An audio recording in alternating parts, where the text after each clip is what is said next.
Chapter 5. Hogwarts Were Coming. Over the course of the following weeks, the two kids met twice with Neville, spent quite a lot of time at Potter Manor, and often went out into the Muggle world to enjoy themselves before Hogwarts began. But September first came quicker than expected, and on that Sunday morning, they all got up earlier than usual to enjoy a thorough breakfast one last time before the term began. They laughed a lot, and Emma Granger cried when she said goodbye to her daughter, as she had to leave for work. Both kids got a crushing hug from her that seemed pretty familiar to Harry. Like mother, like daughter. A while after that, Dan loaded the two big trunks into the car, as well as Hedwig in her cage, though she didn't seem too happy about it. The drive to King's Cross didn't take them too long, and they arrived around 10:15, quickly hurrying to the platform. As Hermione's father couldn't pass through the barrier, he said his goodbyes before they went onto platform 9 3/4. Right after the young witch had crossed the barrier, Dan held Harry back. "Please, Harry, look out for her. Don't tell her that I said that, but you made her life so much better. Please continue that and keep her safe. You're not the only one with experience of bullying, as you know.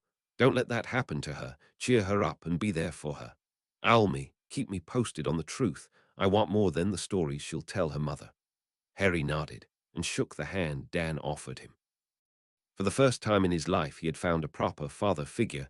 The situation had never allowed Remus or Sirius to take that role properly. And Dan cared, not only because he was good for Hermione, but because he saw how Harry had been treated and wanted to offer him a better life. "Oh, and on a side note, Emma expects both of you back on Christmas. Don't you dare disappoint her." He laughed at the last sentence, and so did Harry, stating that he would never do that, because he wouldn't willingly risk the fury of one or even two Granger women. Harry ensured that he'd be there for Christmas, and then quickly hurried through the barrier as he was able to see a bunch of red heads coming closer. That was strange, because he was certain that the last time the Weasleys entered the platform together with him, nearly half an hour later, had that been Dumbledore's plan. Hagrid not telling him how to enter the platform and running into Marley Weasley, loudly talking about muggles, so Ron would be able to join him afterwards. It actually made sense now that he thought about it. He'd need Hermione's opinion on that. Hermione had already found an empty compartment and waited for her best friend to appear, which he did soon after. It was quite comfortable to be back in the Hogwarts Express, and without Ron it was even very quiet, and both of them started reading a book they had packed for the train ride as someone knocked on the door. They looked at each other, sharing the same thought, Malfoy or Weasley. But surprisingly it was neither one of those, but Neville, whom they welcomed into their compartment. He seemed way more confident than last time around, a bit fitter, and Trevor was sitting on his shoulder. Apparently the toad liked the change in character of its owner and stopped disappearing. Harry and Neville exchanged the formal greetings as they were in an alliance, but then both grinned and dropped the formal attitude. "That should have been enough to satisfy your Gran. Now let's drop that. Come on and sit down. How is it going?" When the train slowly started to move, they already were in a deep conversation about wizarding history, though it was mostly Harry and Neville, since Hermione was reading Hogwarts, a history once again. And then, after a while, it finally happened. Ronald Weasley opened the compartment door without even knocking and looked around, wanting to say something, but then realized they were all reading books and seemed rather familiar with each other. "Oh, hey, Longbottom. I was going to ask if I could join, but since you future claws can't seem to stop reading, I'll find another compartment with more fun going on. Maybe I'll even find Potter, but Mum said maybe he didn't find the way to the platform. Even though we forget it, I'm talking too much. If you see him, though, he'll certainly be lonely and in need for a best mate. Just tell him that I was looking for him." With that, he left, leaving the three first speechless, then laughing as Weasley totally embarrassed himself there. "What was that all about, Harry? Ever had something to do with the Weasleys until now?" "Nah, probably another person wanting to get their piece of fame being best buddies with the boy who lived. I guess Dumbledore had something to do with that. Remember what we said at Gringotts? He's looking to manipulate me, but thanks to Minerva, Professor McGonagall, he can't really do that. I'm pretty sure he sent Hagrid on purpose, so I'd learn close to nothing about the magical world, so I'd be needing a friend to help me out, and that Weasley guy would coincidentally be there for me. And he calls himself the leader of the light. It didn't take really long until the basically obligatory visit by the ferret. Pompous as ever, Draco Malfoy entered the trio's compartment with his two totally stupid goons. "We finally meet again, Potter. What kind of company is that you're in here?" "The squib Longbottom and this mudblood again. The Malfoy family would like to get allied with you, as you would certainly need a strong and powerful ally." While Harry glared at Malfoy for the usage of the word, Neville started to laugh. "Malfoy, you're really pathetic. Neither the noble and most ancient house of Longbottom nor the noble and most ancient house of Potter would need any kind of assistance from a mere noble house, whose wealth is nothing in comparison to either of our houses. Shove off and leave my ally alone. And don't you dare insult my friend here ever again. I take great offense on the use of that word, and it will have severe consequences if it'd ever happen again." Both very surprised, and angry Draco Malfoy took off rather quickly after that.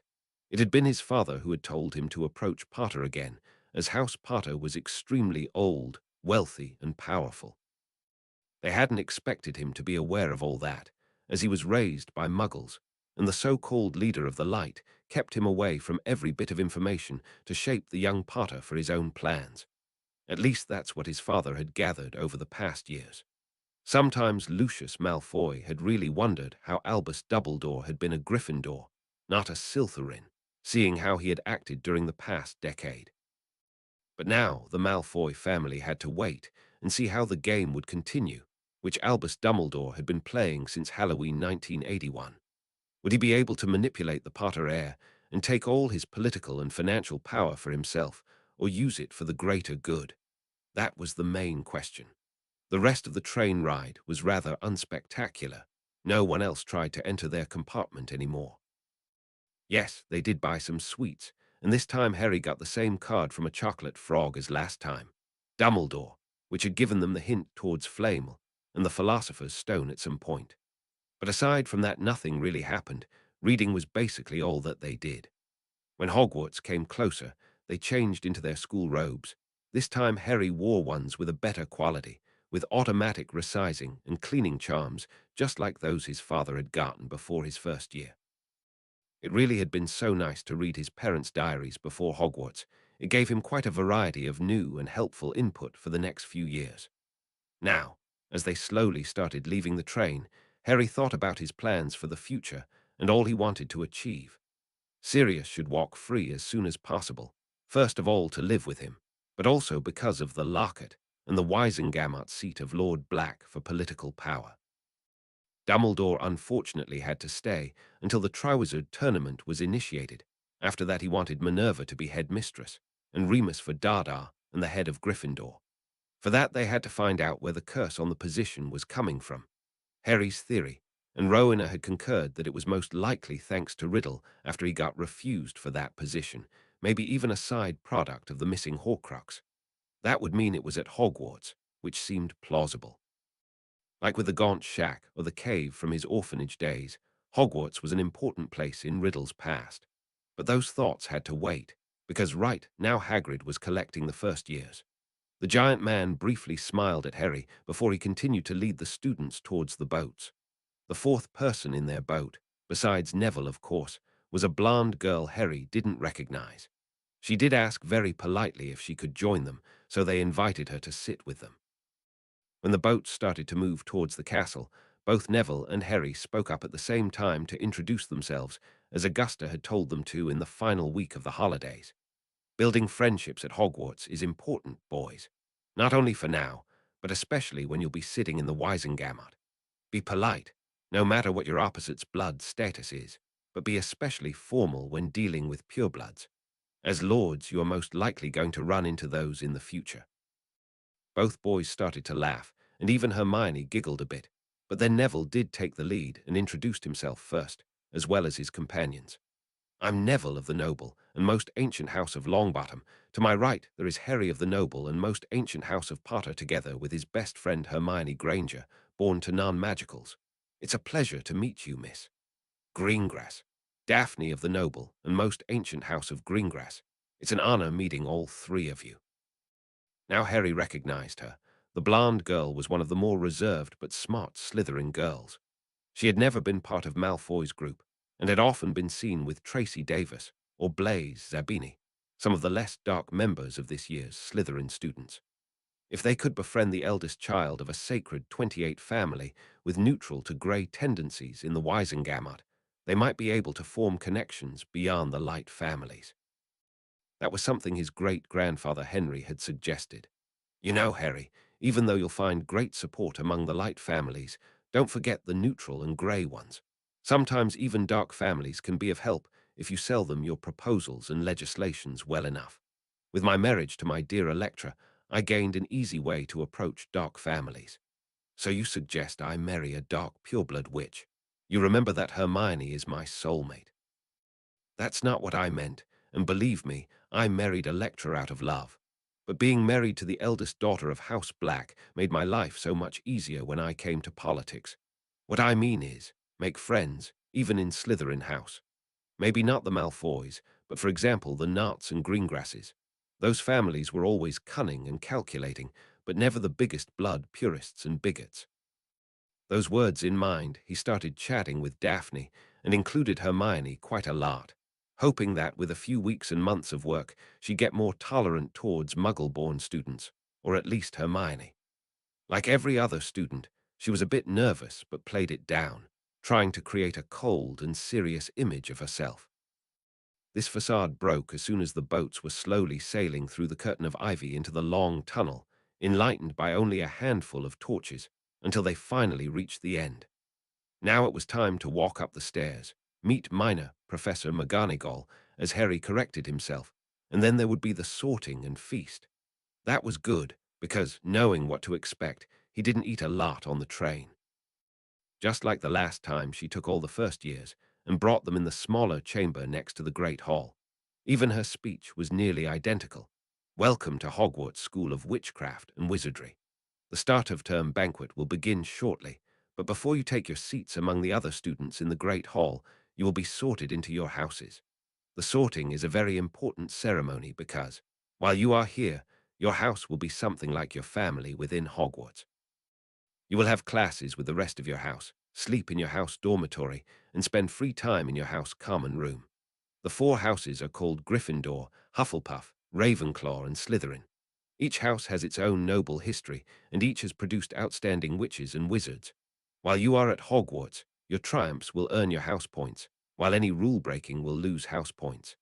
At the end of the year, the house with the most points is awarded the House Cup, a great honor. I hope each of you will be a credit to whichever house becomes yours. The sorting ceremony will take place in a few minutes in front of the rest of the school. I suggest you all smarten yourselves up as much as you can while you are waiting. For a few seconds Minerva let her eye wander across the room, and as soon as she saw Hermione, Neville, and Harry, she smiled at them before she left, asking them to wait for her return. Instantly, the same muttering as last time started, and everyone was panicking about the sorting ceremony, especially because Ron Weasley was spreading the same rumor about having to fight a troll. But this time around Harry wasn't freaking out, but instead laughed at Weasley. Do you really believe everything your older brothers tell you? Believe me, the sorting is totally easy and has nothing to do with fighting. The sorting hat is going to decide which house we'll be going to. The students became much calmer, but Weasley couldn't stop spitting stupid comments and proclaiming that he was right, until Draco Malfoy spoke up. It's funny, you know. You out of all people, the one person who ran up and down the train to look for Harry Potter now calls him a liar. The wizarding community is right in calling the Weasley family poor and worthless. You're the perfect example for that. The soon-to-be Slytherins, except Daphne, Theo, and Blaise, mainly Draco's little gang, started to snicker, which led to Ron pulling his wand out. But before he was able to point it at Draco, McGonagall came back in and someone else. Harry thought it might have been Dean, though he was too far away to be sure, warned him. Weasley tried to look as innocent as possible, and luckily, the professor hadn't noticed and started to lead them into the Great Hall. At the same time, a variety of ghosts came floating through the walls and started chatting with the new students. Yes, entering the Great Hall for the first time was certainly impressive, but for neither Harry nor Hermione, this admittedly impressive place was anything new. For years they have been walking in and out of that very room, Even though they tried to act as impressed as anyone else, it wasn't really authentic. Wow, look at that. What an impressive ceiling. It's bewitched to look like the sky outside. I read about it in Hogwarts, a history. When she heard those words, Hermione looked around, seemingly surprised. As soon as she had realized that it had been the boy to her right making fun of her, she playfully punched him and quietly said under her breath, "Prat." He grinned at her, damn well knowing that it was she who had said that the last time around. Harry was doing a good job at making fun of her, or rather her know-it-all persona. Since she had grown out of that, it was quite likely that this kind of bullying wouldn't happen this time. This time around it was quite clear that it was Harry who led the group of firsties down the Great Hall. He showed confidence and leadership skills, combined with the fact that he had calmed everyone down about the sorting all other students were following his example. With Hermione to his left and Neville to his right, he walked up to Professor McGonagall, beaming at him proudly, while the others formed a queue behind them. Now the professor placed the stool with the sorting hat on top of it in front of them and let it sing his song again. "Oh, you may not think I'm pretty, but don't judge on what you see. I'll eat myself if you can find a smarter hat than me. You can keep your bowlers black, your top hats sleek and tall, for I'm the Hogwarts sorting hat, and I can cap them all. There's nothing hidden in your head the sorting hat can't see, so try me on, and I will tell you where you ought to be. You might belong in Gryffindor, where dwell the brave at heart. Their daring, nerve, and chivalry set Gryffindors apart. You might belong in Hufflepuff, where they are just and loyal. Those patient Hufflepuffs are true and unafraid of toil. Or yet in wise old Ravenclaw, if you've a ready mind, where those of wit and learning will always find their kind. Or perhaps in Slytherin you'll make your real friends. Those cunning folks use any means to achieve their ends. So put me on, don't be afraid. And don't get in a flap. You're in safe hands, though I have none, for I'm a thinking cap. Harry thought to himself that this all felt like a big déjà vu experience, and despite this strange feeling, he tried to act as normal as possible, because even from afar he was able to see the headmaster, whose twinkling eyes were trying to get into his mind. Thank God that he was a natural at Clumens, and without that parasitic fragment of riddle, he could finally embrace his talents. But he didn't want to be too obvious, so he just turned away from Dumbledore and started chatting with Hermione. As soon as the new first years entered the Great Hall, Albus Dumbledore instantly tried to find young Harry. It took him nearly half a minute, since he wasn't in the company of the Weasley boy, but rather Neville Longbottom and a witch he didn't recognize, probably a Muggle-born. Not only wasn't he in a company he neither had expected nor wanted, he also led the group of students and showed more self-confidence than a boy coming from an abusive home should have. Something was off, and he deemed it wise to use his legilimency against the boy, strengthened through the Elder Wand. Not even Severus was able to resist that, despite the fact that he was probably the best at Clumens in Great Britain. He just needed a good look into his eyes, and then, what was that? It took all of Dumbledore's willpower to stay calm and not start yelling in anger. How could Harry resist his legilimency without even knowing about occlumency? Yes, that trait ran in parts of the Potter family, but with the Horcrux, that shouldn't be dormant, if existent. Albus made a mental note to himself to ask Severus if he'd have the same issues with getting into the boy's head. If that were the case, then it would make everything more complicated. Harry felt the incoming attack on his mind by Dumbledore, but it was more than easy to defend himself.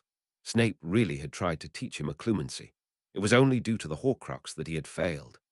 After the mental attack had ended, he again focused on McGonagall, who just now started the sorting by reading out Hannah Abbott's name. Both Susan and her became Hufflepuffs before Terry Boot got sorted into Ravenclaw. Soon it was time for Hermione to be sorted, and when Minerva said, "Granger, Hermione," he grabbed her hand for a second and held it, giving her reassurance that he was with her. This time around it took even longer to sort Hermione, but after a few minutes, the hat once again shouted Gryffindor. The girl smiled and walked down to the table, where the other lions were already cheering for her. After a long list of names, including Daphne, Neville, and Malfoy, it was finally time for Harry. During Sally and Perk's sorting, he smiled, knowing that they had already changed things.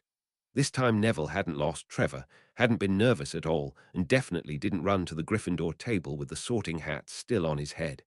In the past weeks, he had become more confident, something to look forward to. Potter, Harry. Just like last time, the murmurs started as soon as Minerva called his name, but this time with a bright smile on her face.